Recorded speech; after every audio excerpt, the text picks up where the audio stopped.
So this session is, we're going to cover what a comprehensive risk analysis is. Just kind of feeds into from our last session.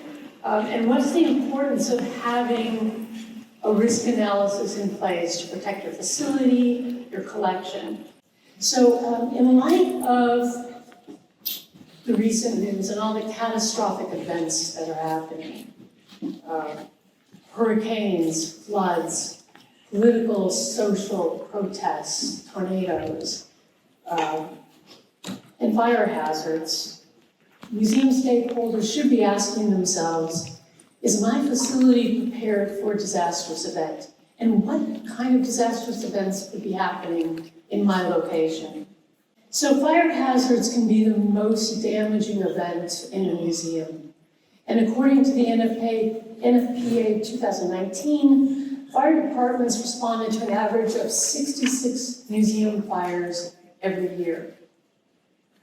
The most notable are Notre Dame, the New Delhi Museum, and the National Museum of Brazil, where fires started as an electrical issue and spread very fast through the museum due to lack of fire area separations.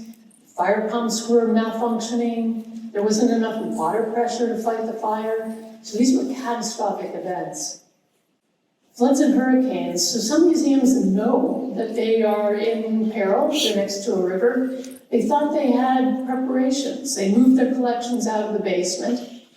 But then when a flood happened, they still had their electrical switchgear and everything's still in the basement. So damaged equipment, vital systems shut down for mechanical systems that the collections needed.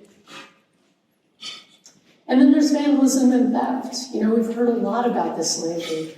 Most of the priceless pieces are protected by glass, but there's still a lot of art that is open to public access.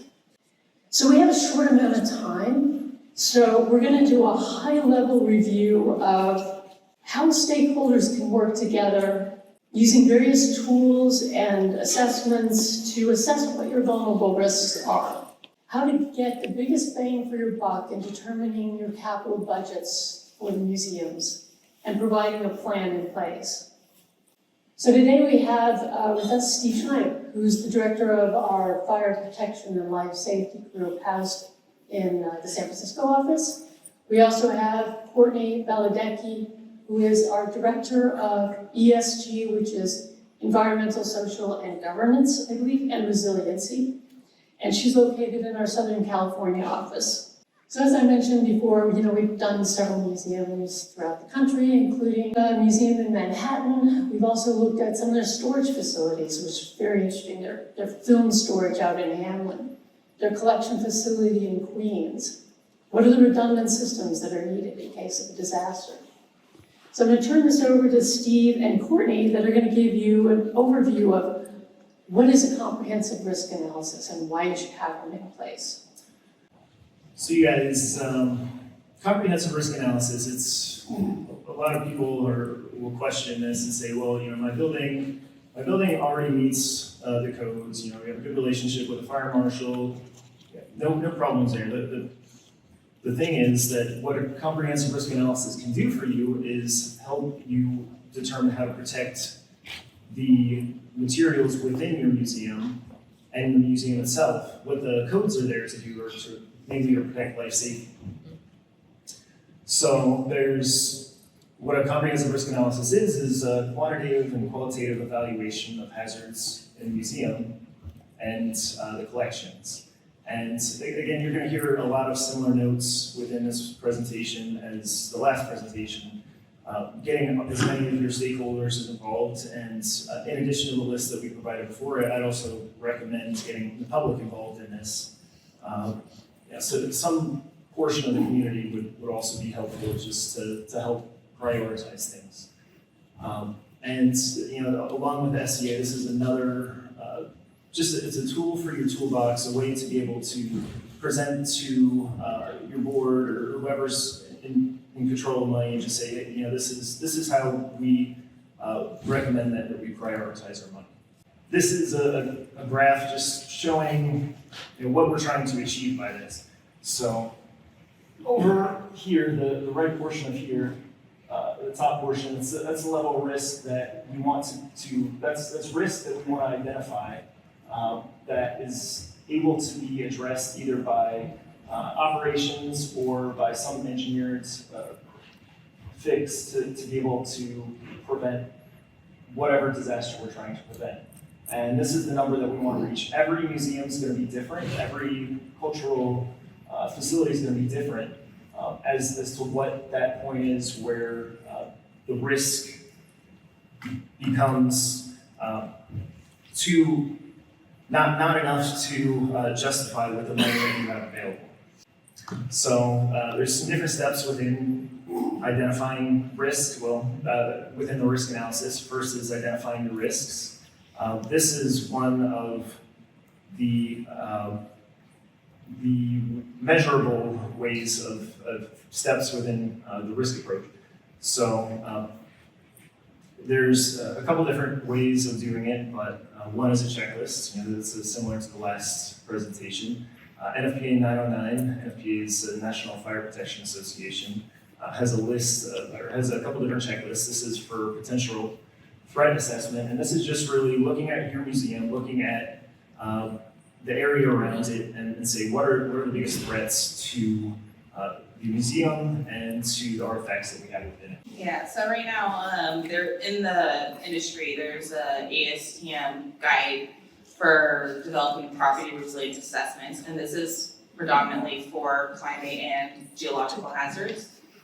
So it's actually going to committee last week, and it's under review, should be published first quarter of 2023. So really the first step, the three main steps is step one, identify the hazards, step two, determine vulnerability, and step three, what measures can be implemented to reduce risk. So in the hazard screening, there's tons of publicly available, maps and hazard tools. There's historic data. There's also, current risk, and also tools that have projected risk for various hazards, whether it's, flooding, drought, etc. So when we're doing a detailed resilience assessment, we utilize a hazard screening tool that basically looks at all the historic, current, and projected risk, and it has an output. So it'll look at all the different hazards. It typically is from low, medium to high or very high risk, and so that's kind of the starting point of what hazards are subject to your given property, your museum, and then that kind of goes into step two. So we'll look at it a little bit more detailed later on, but there is a lot of really good resources publicly, and if you do more of the proprietary route where they consolidate it all in one resource. So the next step after identification of your hazards is to see what you have for your protection, and this can range again from engineered solutions to operational solutions. So sprinkler systems. I'm a fire protection engineer, so sprinklers are great. Fire alarm systems there, but also from an operational standpoint, how do you plan on utilizing the staff and utilizing your resources that you have available in the case of one of these catastrophes? And again, there's different checklists that you have to be able to utilize that are available to you to utilize to determine what you have available, what you have within your museum to address these concerns. And this step, quantifying the risk, this is where you take the pieces where you learned in the first two steps and you work with your stakeholders to determine what's important to address and how are we going to take the information that we learned and prioritize it. Unfortunately, a lot of you guys do have limited budgets, so that also really does have to come into play. It can either go into capital improvement, expenditure lists that you have for the future, or there are certain situations where you could address it with something in your CapEx, or there could be alternatives that you could use to mitigate a situation, not necessarily eliminate it, but utilizing your staff to say, if there's, for example, a flood, and you have certain protocols in place to be able to utilize your staff to move art, protect certain entry points, and then just be able to control the hazard in a different way than just eliminating it using some sort of engineered solution. And the way we like to recommend doing that is really focus on the organization's charter or other existential pillars, and really again one of our emphases is to involve the stakeholders. Is very important. And the last step would be the investigate stage. I mentioned a couple difference between engineered and operational solutions, and similarly just different ways to address the same problem. And we have a couple more checklists within IAM 909 here to be able to help you. This is an example of an operational solution to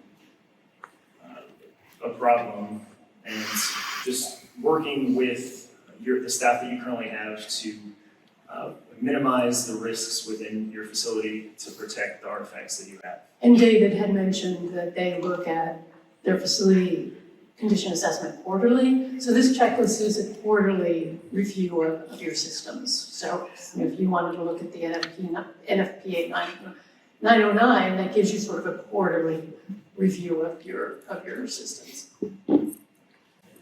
And so, kind of zooming back out, especially given COVID pandemics, looking at the facilities from, addressing the health concerns as well, and how that impacts your property. Are you guys looking towards automated controls to reduce the number of surfaces people are touching? Looking at climate change, brownouts, if the electrical grid goes down, sea level rise, Hurricane Ian, the most recent one. So really looking at your property and how does it respond to these different elements at the utility level, but also kind of tying in on the FCA, tying those and marrying them and seeing how the building responds and what can be implemented to help reduce risk and damage. And then also just looking at the supply chain issues that's been very prevalent. So if there's equipment or materials that need to be replaced, trying to plan so ahead of time to reduce, a lot of items have long lead times, there's shortages. So really just trying to plan it out properly to reduce any, impact of, operations or certain spaces being down. And then so my focus on kind of as a director of ESG is looking at both sustainability and resilience. And so I think one of the biggest things in terms of risk is, we've been talking about the resilience side in terms of climate, fires, but also in terms of the sustainability. There's a huge push towards net zero energy and net zero carbon. The building codes are starting to change, and so it's just going to be the continual retrofit and trying to, maintain and meet code. And so, how are you guys going to go about navigating to meet code essentially? Especially in California, there's a push towards net zero. So in 2035, all new cars are supposed to be 100% zero emissions. And so how does that impact the facility, the parking, looking at the parking requirements, looking at the electrical capacity. So these are just, other aspects to also consider as the codes continue to evolve and change. And then so as I was talking about earlier about the property resilience assessment, another acronym is PRA. So these are typically done alongside, often with an FCA. And so, once you do the step one of identifying what hazards are applicable to your subject museum or facility, really looking and walking the facility, talking to the stakeholders, determining what the vulnerable aspects are of, looking at the building envelope, looking at the window systems, the roof. In Hurricane Ian, the hospital, the roof ripped off, and that was where all the intensive care units are. So really looking at the museums, what's in place, is there anything in place if you're subject to flooding? Do you have flood barriers, So that's where we really, those conversations with the stakeholders becomes very important, of determining what's there, what the operations are, is there a plan in place if there's a wildfire, if there's a hurricane coming. And then the third step of a PRA is, once we've identified the vulnerabilities, what can be implemented, whether it's an engineered solution, whether it's an operational solution to reduce risk and downtime. And then kind of on the, if an event does happen, just identifying if anything's been weakened, if the system's more vulnerable or not. And then on the, ongoing side is business continuity planning, working with the stakeholders, the operational team of, coming up with a protocol in place, to prepare and kind of post disasters as well. So where do we go from here? The previous session and this one, I think, kind of ties together. Or basically, what is your risk? What is your risk within your building? How long are your systems going to last for? What are their remaining useful life? How do you prioritize and capitalize the budgets to make sure that your building is protected and the collections? And then this session is more about what are the external factors? What are your risks in terms of environmental, social? Are your fire protections systems ready? So I think between these two, it's really trying to implement a strategic plan for your building. Just understanding knowledge and how do you plan for any kind of risk. And then updating that knowledge every quarter so that you maintain and keep up with what your vulnerabilities are. So with that, we're going to open it up for any questions that you might have at this point. How do you account for the possibility of concurrent disasters, for example, physical fire and earthquake? Yeah, I mean, that's certainly something to come up with during the risk identification stage, and saying, if this is the scenario that we have, do we have the backups in place? So there are certain code requirements that the city has and the state has for making sure there's some redundancy, but it's also what in the museum are we trying to protect? Everything, of course, but there are certain priorities and limitations within your funding. So let's say there's a certain painting that you want to protect and make sure that that's your number one priority. You look at these scenarios that you come up with and say, what could happen during this? Fire could break out, an earthquake happens, is everything seismically rated to be able to protect this particular artifact? Is if there were a fire that were started, are we going to have the backups in place for our sprinkler systems? What type of medium are we trying to protect? Is this a sculpture? If it's made out of metal, that may not be affected as much versus something that's a 200-year-old just on canvas. So every different scenario, it's all just really a discussion and trying to come up with the best solution for your museum. I'd also add to it, when we're doing the property resilience assessments, when we're looking at the hazards that impacts the specific property, so the museum, there's the primary hazard. So what you're talking about is the earthquake, which can result in secondary hazards such as fire, landslide. It just depends on where you're located. So earthquake, for example, there's a lot of secondary hazards that liquefaction, landslides that can result, and so that is all considered. And so ultimately, when you're trying to come up with a solution, if you are having those kind of cascading effects, they do address the multiple hazards. And I think another aspect too is, especially in hurricane-prone areas or areas with high wind or even earthquakes, where you have a hazard event happen, that if your building is already somewhat vulnerable and you have repeat occurrences, it continues to weaken the structure, whatever system is being looked at. And so that's something where you're really walking the property, having conversations, that really becomes critical in, identifying. If nature wasn't good enough or bad enough on its own, we now have a whole nother set of risks that we're unfortunately having to deal with. And a lot of times we deal with these retroactively. After the Oklahoma City bombing, a lot of museums, federal buildings started, setting up barricades to create the distances that trucks could, stop in front of the building. It used to be a ceremonial driveway that was closed off, and glass windows started to be considered.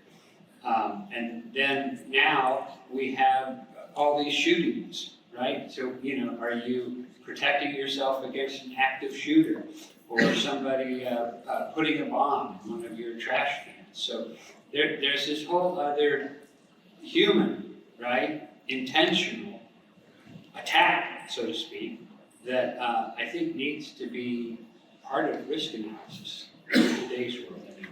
Yeah, that's important for museums to consider every scenario, and no one really wants to go through that list, obviously, but, it's important to identify where your entrances are, where your exits are, where are your vulnerabilities within a museum.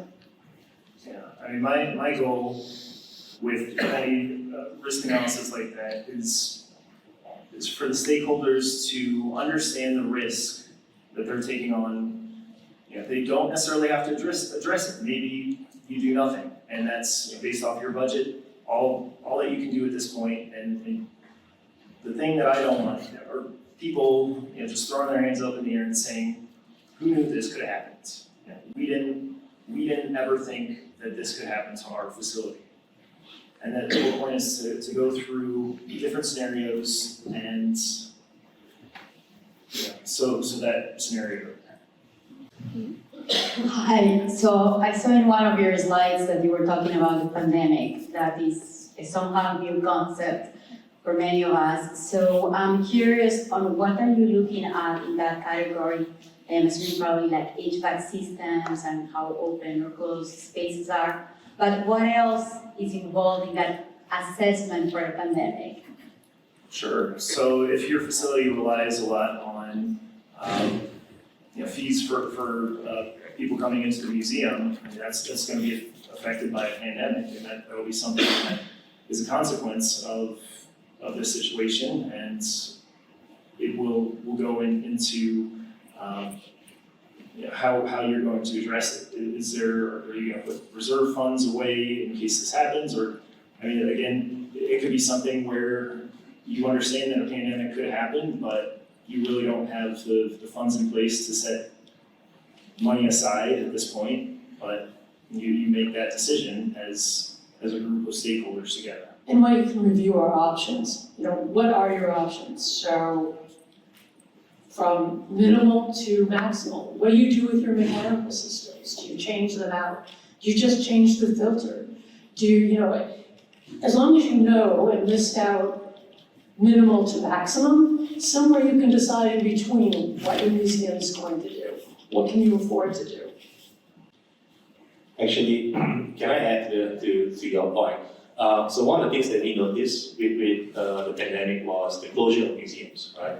When you're dependent on bodies coming into the museum and having to shut down, there is a risk element that a lot of people didn't really consider. Not just museums, right? A lot of different facilities. So we saw a lot of different museums come up with virtual visits, right? It doesn't quite bring in revenue. In some cases it can, depending on how you set it up. But these are all considerations that we should be thinking about, right? It's all part of this assessment that they're talking about. And feeding back to your questions about events, right? Multiple events happening.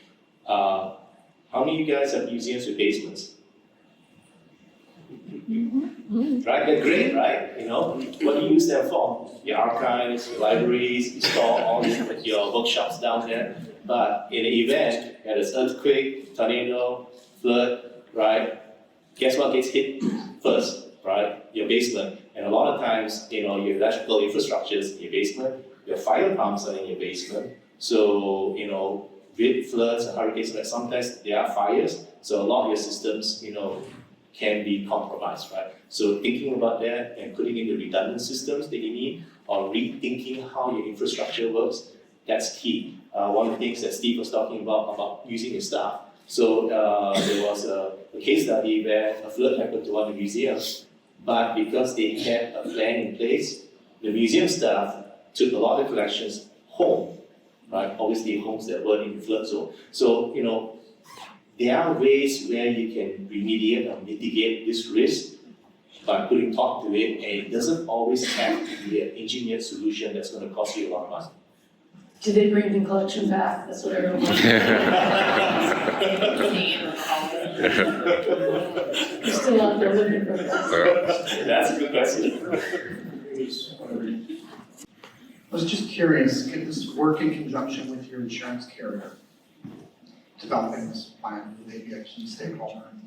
Yeah, I would say so. Pros and cons to that? You get your insurance broker involved, and there are specific groups of plans out there that are specifically for museums, and working with them to minimize your the amount of premium you have to pay for, and every insurance company would love to be more involved with you guys. They want to be able to understand that, and not very many insurance carriers get the opportunity to work with you guys, so I think that's a great idea. And we've, in our, especially in like the southeast region of the country, we've been brought in, so where premiums were, shot up because of flooding or whatnot. They improved the property, they put some sort of flooding strategy in place. We went out and produced a letter, and they were actually able to reduce their premiums. Yeah, with Hurricane Ian now, you're not gonna be able to get insurance unless you build back to a certain way. And I don't know if everyone saw, there was a show on 60 Minutes a couple weeks back about Hurricane Ian. And there's a development called Babcock Ranch. Did anyone see that? Fascinating, where they were right in the path of the hurricane. They were 10 miles north of Fort Myers. This is a development that they built to be sustainable, to withstand hurricanes. They built the houses and their community centers up from the floodplain. They have 700,000 solar panels that fed electricity underground to community centers, to the houses. Hurricane Ian hit them with 140 mile-per-hour winds. They lost a few shingles and trees. They were up and running the very next day. Not one solar panel was missing, electricity was up and running. So I think insurance companies, to your point, are really going to take a look at how are you rebuilding, how are you preparing? And your insurance rates, I think, would be adjusted to that level. So, yeah. I used to work as an insurance underwriter, so I just really needed an excuse to lower your rate. I mean, give me some documentation that says you're working with us, and we'll work with you. So I read an interesting article last year in The Economist, and it was talking about grab lists of priceless artifacts in museums in case there is a fire or a flood or whatever. So I know you spent a lot of time talking about risk assessments and mitigating it, but when you do have a fire or some type of catastrophic event, do you do any coaching or any exercises where you talk about developing a grab list or something that you would prioritize removing from the museums? Yeah, I mean, I think that's very much something to take part in the risk analysis and say, what are the pieces that we want to protect the most? You might not be able to take out your 2-ton sculpture, but hopefully that'll withstand a fire or whatever event. But yeah, I mean, that's definitely it's something to put into your operations in emergency, and not only just to put it into the document, but also to train for it. Because if it's just in a document, people aren't going to know what to do in a situation. They're not going to, there's an earthquake. Let's flip through this 20-page thing on what to do if there's an earthquake. So to train on it with your staff, similar to the way that you do with fire drills. And that's why it needs to be probably revisited quarterly, because staff turns over. So, and also too, at the beginning of an assessment process too, is the initial questions of, what level of risk are you willing to take? What is the most important to you? Looking at, if it is this giant sculpture, if it's built into the, then looking at other solutions. So I think that just becomes, that's actually a huge part of the initial conversation. The first question I always ask is, what's your level of risk? What are your priorities? And then, when we're in that kind of third step of a resilience assessment, it's really determining solutions that can meet your guys' goals and budget and kind of prioritizing what we discussed in the very beginning of the process. Thank you. I'll be quick, I start. So what are some techniques that you can try to convince your leadership or board in order to prioritize these preemptive or proactive methods of protecting your facility? Obviously, the number one priority is human lives, but then after that, it's how do you get the board to care? Well, the best way to do it is get them involved in this analysis. Get them to partake in it and sit down with the other stakeholders and, come to a conclusion with them. I also think there's a bigger push too, at kind of a broader level too, of, the stakeholders, but also the users, the public. There's a huge push in terms of, climate right now, in terms of the hazards. And so a lot of times investors, funders, they're gonna wanna see that the museums are doing something proactive. And so I think, to that, really getting that stakeholder, users, public engaged to be part of the effort to really push it forward. And so a lot of times the focus is on building, but one of the things that maybe you can tell your board is that a lot of your artworks are irreplaceable. There's just no value to them. So that risk assessment is really necessary. And one of the things that I want to add is that if you're ever considering an addition or a new museum, performing a risk assessment on the property you're thinking about is probably the first thing you should do. Because that's going to kick in a lot of the thinking about how you mitigate all of this before you even build a building. Or should you even build it there in the first place? Thank you so much.